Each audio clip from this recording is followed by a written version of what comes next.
Bienvenue dans cette vidéo où je voudrais vous parler de 4 leviers pour augmenter la confiance en nous-mêmes. Alors dans cette vidéo, je vous propose d'agir sur 4 tableaux pour augmenter cette confiance en nous.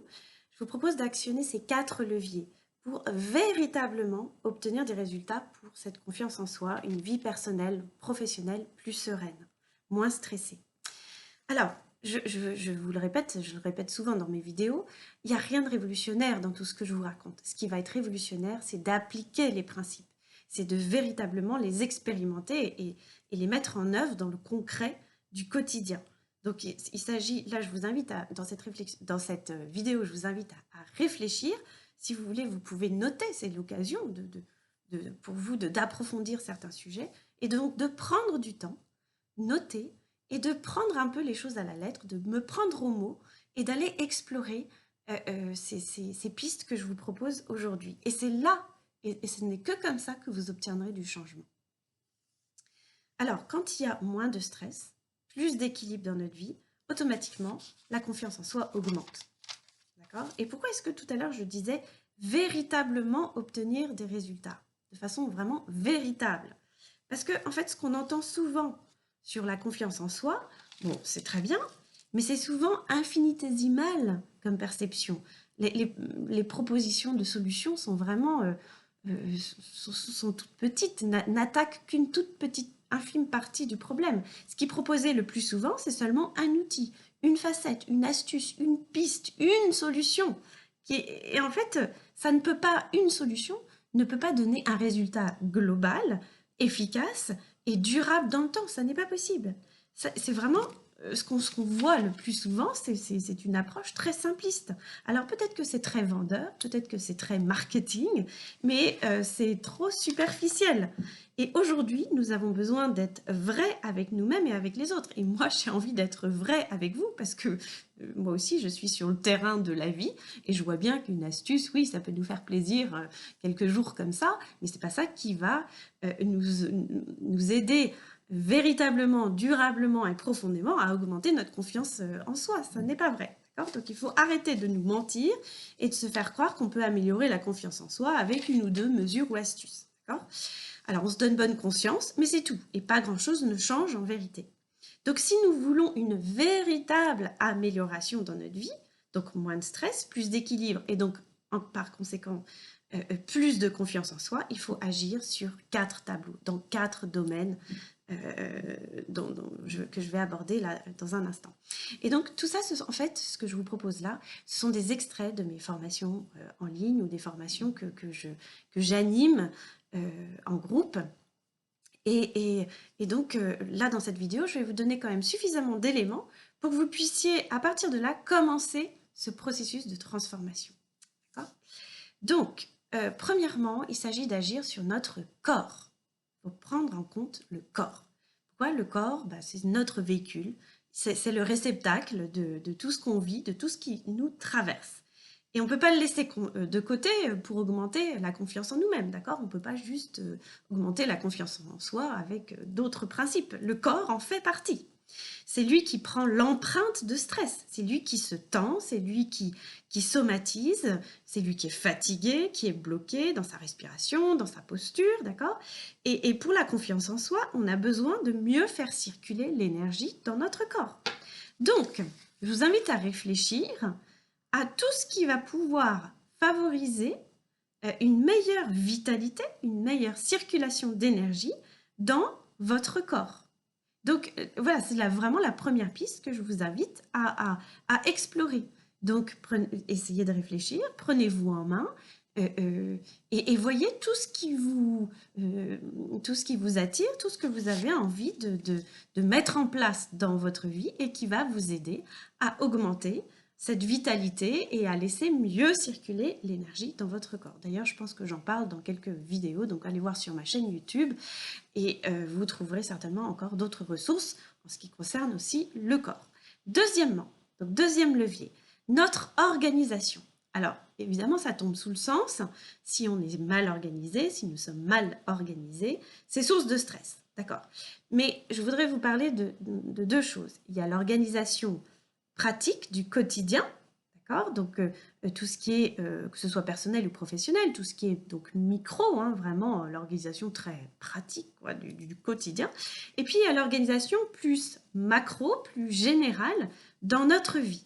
Et donc, je vous propose d'aller explorer une question, c'est est-ce que votre organisation aujourd'hui est au service de votre vie? Parce que ce qui est important dans l'organisation, c'est pas qu'on arrive à la fin de notre vie en se disant bah c'est chouette, j'ai été organisé, parce que ça on s'en fout. On s'en fout de savoir si on a été organisé. Ce ne sera pas la question à ce moment-là.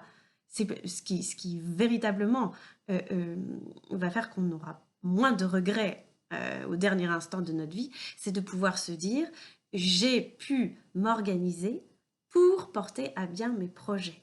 Donc c'est pour ça que je vous pose la question de est-ce que l'organisation que vous avez aujourd'hui est au service de votre vie? C'est ça qui est important. Ou bien, est-ce que c'est vous qui êtes pieds et poings liés à une organisation qui vous étouffe? Est-ce que votre organisation vous mène par le bout du nez?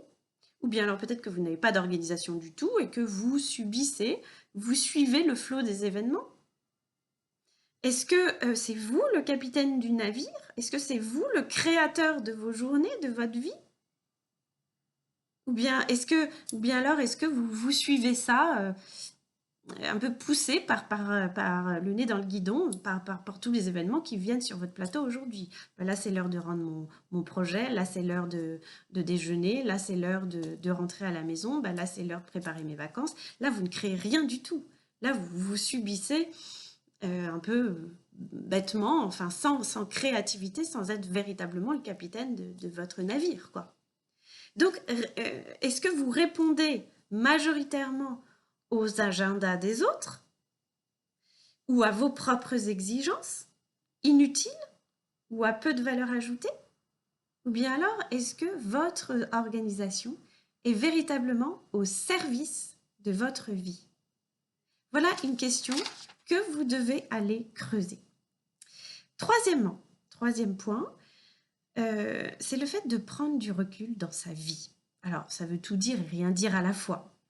Mais je vous invite à développer un regard de sagesse sur votre vie, sur la vie de manière générale.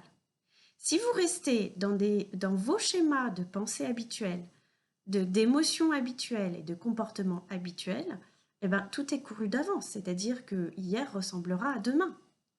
Il s'agit en réalité de développer un mindset différent, une attitude intérieure différente, de vous ouvrir à des nouvelles conceptions. Il s'agit de sortir des schémas répétitifs, d'un schéma réactionnel appris depuis des années et que vous mettez en place et donc de façon très habituelle et réactive. Et il s'agit de repérer ça et d'intégrer de nouvelles conceptions, une nouvelle vision sur la vie, d'intégrer une autre façon de considérer les choses. Alors ça a l'air assez bateau ce que je vous dis là, mais c'est fondamental, c'est juste fondamental. Si vous voulez que votre vie change aujourd'hui, il s'agit de changer vos pensées qui vont ensuite induire des émotions différentes et ensuite des comportements différents. Sinon, demain ressemblera à hier. Et votre futur est prévisible et ressemblera à votre passé. Donc, attention, il ne s'agit pas non plus d'avoir seulement de bonnes idées et que vous pouvez agréablement partager dans une conversation de salon. Mais il s'agit d'appliquer, d'expérimenter, de les vivre ces concepts, de les vivre au quotidien. Je vais vous donner juste un petit exemple. Si par exemple vous considérez les difficultés comme un coup de malchance, le fruit, comme le résultat d'une loterie, du hasard, de la vie, et que c'est comme ça et puis pas autrement, eh bien vous pouvez rester dans ce schéma, mais c'est un schéma qui vous mène un peu droit dans le mur.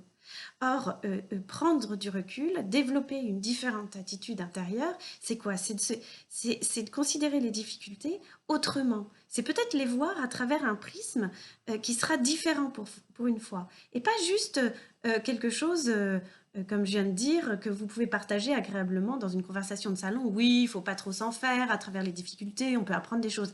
Mais non, véritablement les expérimenter et véritablement en tirer les enseignements et véritablement garder cette confiance, cette foi dans la vie parce que vous savez au fond de vous que la difficulté a du sens, que à travers la difficulté, ça va être l'occasion d'un apprentissage, l'occasion de développer votre liberté intérieure, de vous délester de blocages que vous avez depuis des années. C'est peut-être l'occasion de vous transformer et de pas vous laisser et de plus vous laisser engloutir par la tourmente, de plus vous laisser laisser vos schémas réactifs de râleur, de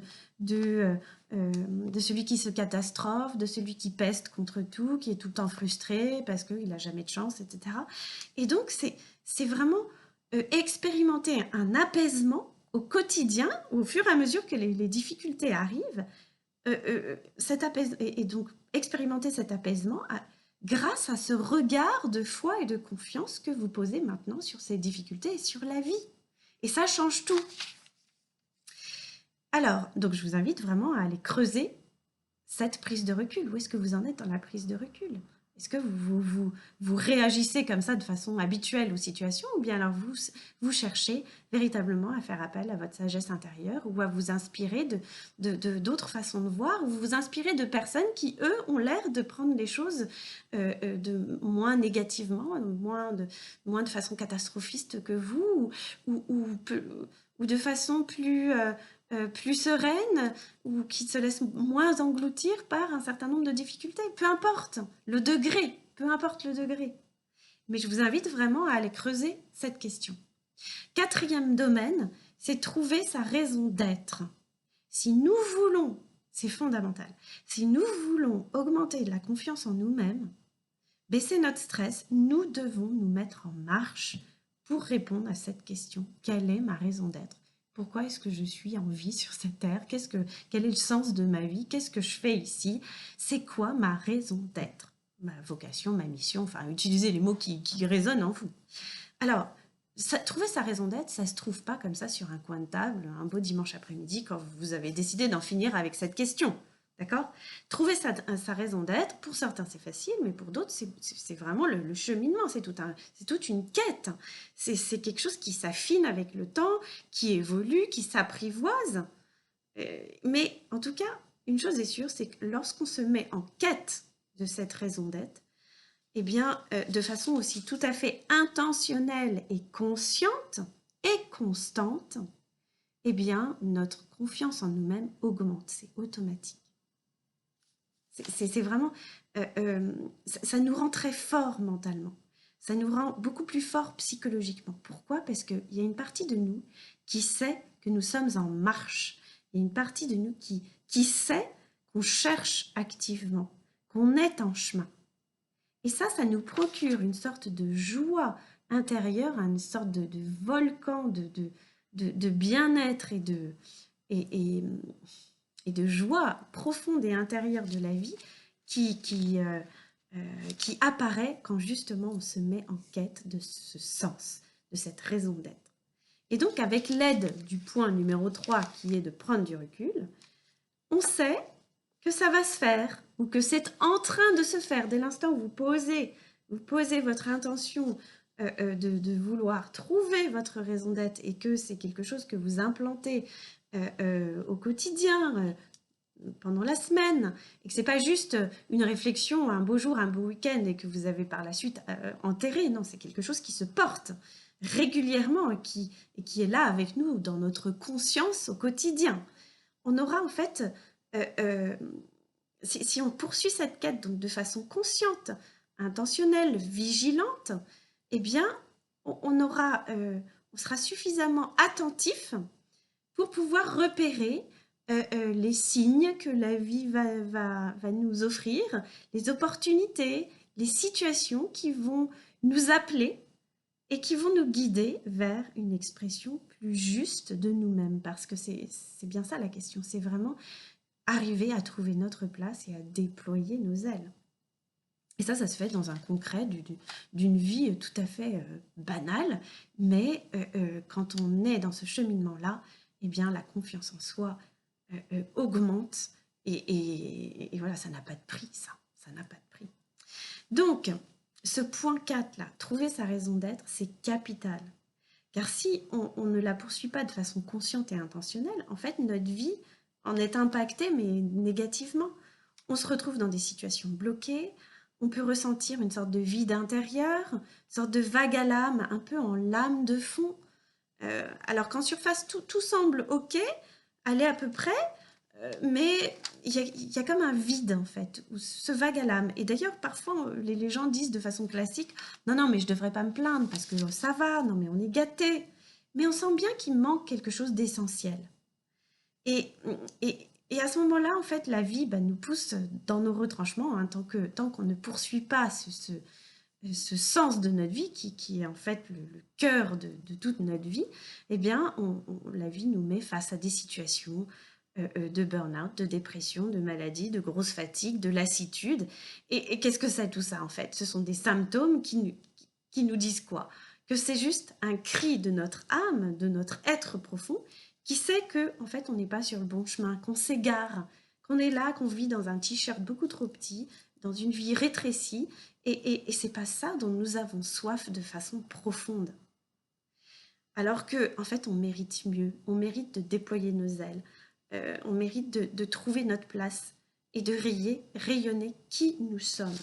Et donc tout ça, ces 4 points, augmentent la confiance en nous-mêmes. Donc encore une fois, rien de très révolutionnaire là-dedans. Ce sont des concepts. Et puis à chacun de faire le travail. C'est à chacun de se mettre en route. C'est à chacun de prendre un papier, un crayon et de prendre du temps tout au long de la semaine, tout au long des mois à venir pour travailler ça, pour laisser émerger des réponses à tous ces 4 domaines. Et c'est ça qui va faire vraiment la différence entre notre vie, dans notre vie personnelle ou professionnelle, mais dans notre vie de façon générale. Il s'agit véritablement d'appliquer les principes qui vont par la suite émerger quand vous aurez commencé à répondre à toutes ces questions. Donc, je vous invite vraiment à réfléchir à tout ça et surtout à expérimenter pour aller à l'essentiel dans votre vie. Alors, n'hésitez pas à me poster vos commentaires, à partager cette vidéo si vous trouvez qu'elle avait du sens et de la valeur et que vous pouvez la partager donc à certaines personnes auxquelles vous pensez. Et puis allez faire un tour aussi sur mon blog Aller à l'essentiel où vous trouverez aussi d'autres ressources pour alimenter et peut-être vous aider à répondre à certains questionnements.